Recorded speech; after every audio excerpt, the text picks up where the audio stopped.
Ayan, good morning. Teka, kami muna. Mayroon tayong habulin. Ito.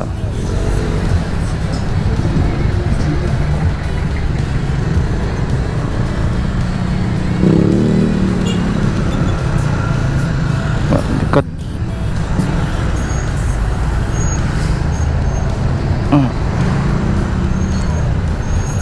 Quirino Highway pa sa Uyo.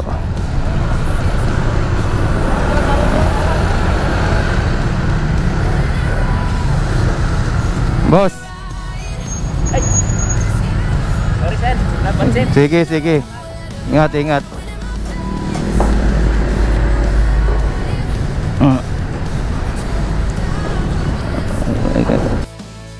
Pag mga ambon-ambon, okay no?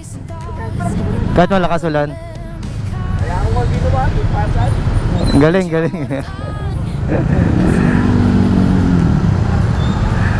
Suzuki Bergman. May bubong. Alright, good morning. Dito tayo sa may Bahay Toro. Shorthorn. Iba pala yun. Shorthorn. Ayan. So, papunta na tayo ng Makati. It's a great day today dahil sa umaraw siya ngayon. Maghapon, umulan kahapon.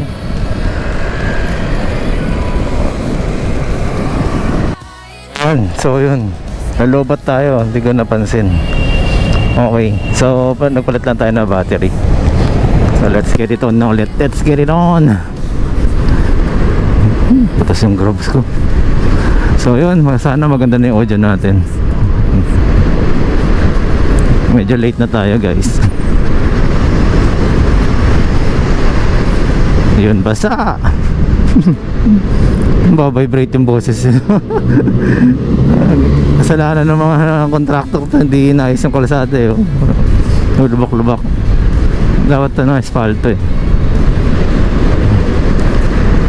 So magpapalit din pala tayo ng disc pad sa harapan. Nararamdaman ko yung preno natin mahina.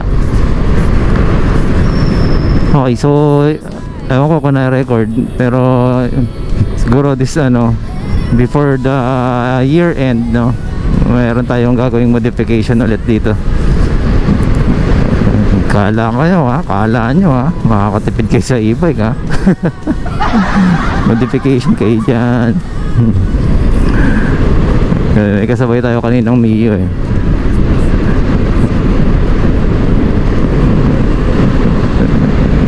Iniwan tayo, layo kasi nag-U-turn siya. Hindi malayo. Ayun, so ngayon, Monday, October 20.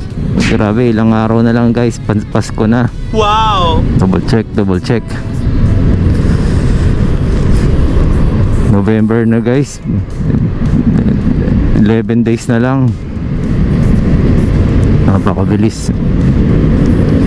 Kaya magpaka-healthy kayo lahat guys. Lahat dapat lumagpas sa 2025 na to, at maging maingat lagi. Ayun, sana nakabukas yung GPS ko. Ayaw gumana pag nandito kasi ilalim guys. Nawawala yung yung signal ng GPS pag dito sa ilalim.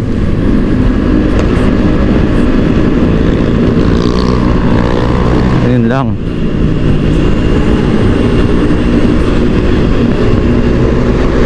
Naunahan pa natin yung Mio napatingin siya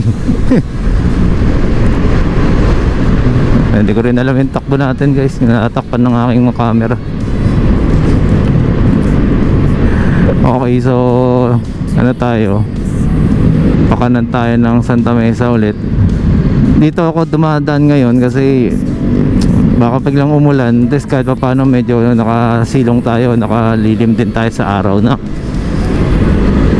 yan ang mga dapat malaman din ninyo hindi lang basta ride tayo. Hindi ka din laging pwedeng masyado laging na-expose sa araw, baka tumirik ka din, di ba?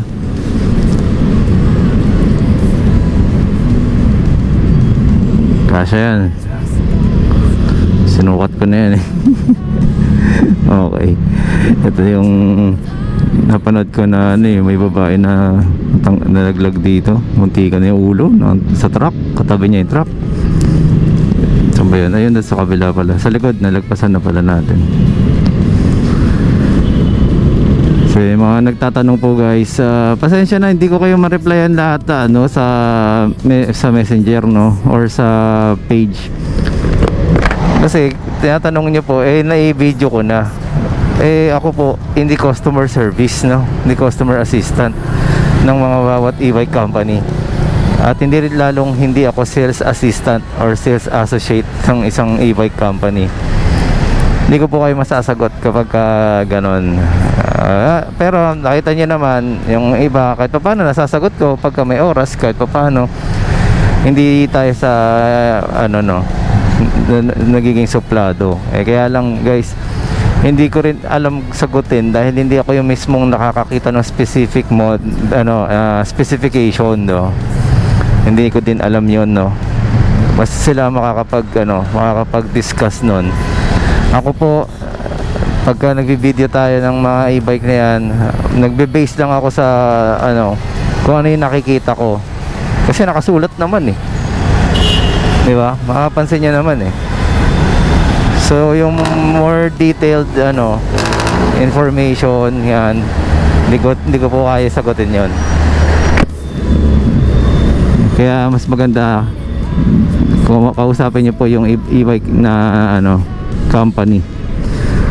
Okay, so lang, para lang po sa ating mga oras. Ayan, yung tool ko no. Uy, nalaglag yung sapatos. Ayun na, akala ko binabalikan.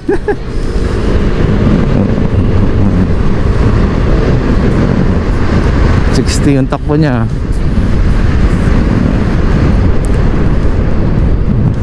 Sa akin 55. So kaya yun po yung aking huwag po kayo magtatampo. Bahala po kayo kung magtampo kayo. Basta hindi ko kaya sagutin yung ayan, sabi niya, bakit ba ang hilig ng mga motor mag lane splitting no? Mainit po kasi yung makina eh. Pasensya na po. Ayan o, gaya nyan, nainitan yung mga nasa pick up sa truck.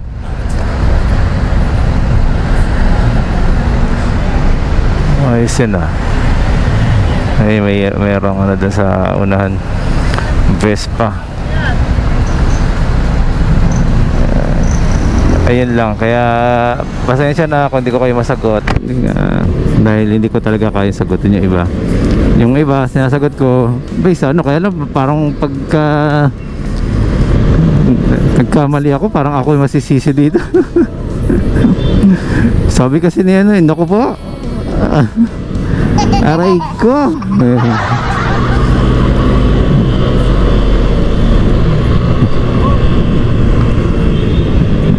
Hindi ko maintindihan magmaneo yung iba eh. Puro angil yung makina nila eh. Ayan, go pa. Kaya na mag-stop na. Dito na tayo. So yun po yung ating alternative route ba o route? So rerouting, di ba? Route.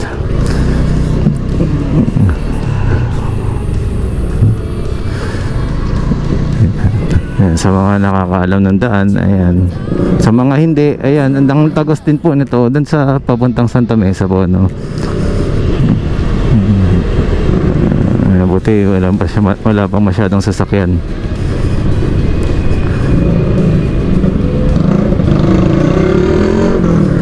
Ayan, check, okay. Yun, ang ganda ng ating dito. Ito. Wow. Wow. Higaan natin. Kaya lang dumaan siya na eh. Oh, ito lang. Oh, 250. Usap lang usap lang. 250. Oh, 10 hours promo 399. Oh, meron tayong kasabay na lalabas. Club Apapi. Shout out sa inyo, Club Apapi. Ayan na, dali, mayroon lalabas. Ito pala yung mga manok dito, guys. Ano nangyari? Hindi ako makachismis sa inyo. Ayun, oh, pwede na yan. Tagal eh. Okay. Ito na tayo, papuntang Bacood na tayo. So, i-end natin to dun sa may lagpas na ng Meralco siguro, no? Tagal gawin ito eh, ang ganda pagka nagawa na yan, no? Mabilis na yan. Oh, sinasalubong niya yan, pwede pala yan. Ito pala ang pagoda. Laging naririnig nyo kay Tulpo. Excuse me, sorry.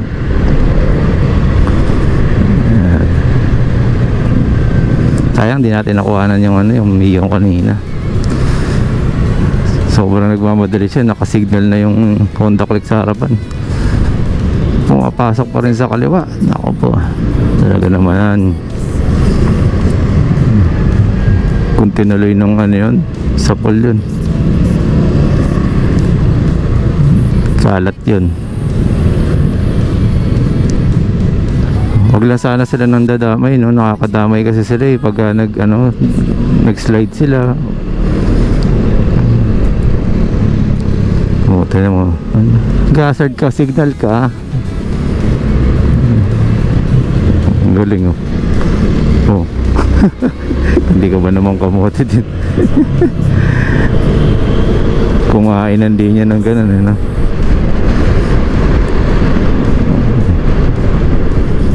We deliver joy, chicken joy. Okay, so yun, ito na yung Meralco. Lagpas na ba? Ito pala. So ito ang ating buhay, mga naka-e-bike, no? Bakit buhay? Kasi kung walang Meralco, pero hindi, meron ng mga solar, eh, no? Ayan, Lubiran pala to, Lubiran, Meralco. Ayan, so dito na lang po muna, guys, at maraming salamat, lalo na sa mga patuloy na sumusuporta, no?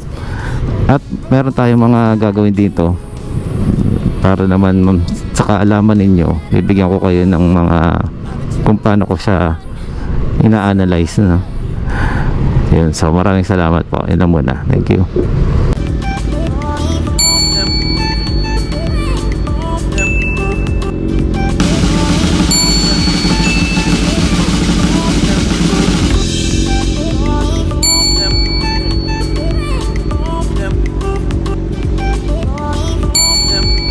Ayan o, meron na rin tayo dito sa Japan, guys. So okay, once again, Marvin Chua Motovlog po. Maraming salamat po. Salamat din po sa mga nag-subscribe. Subscribe, okay. Bulol pa, no?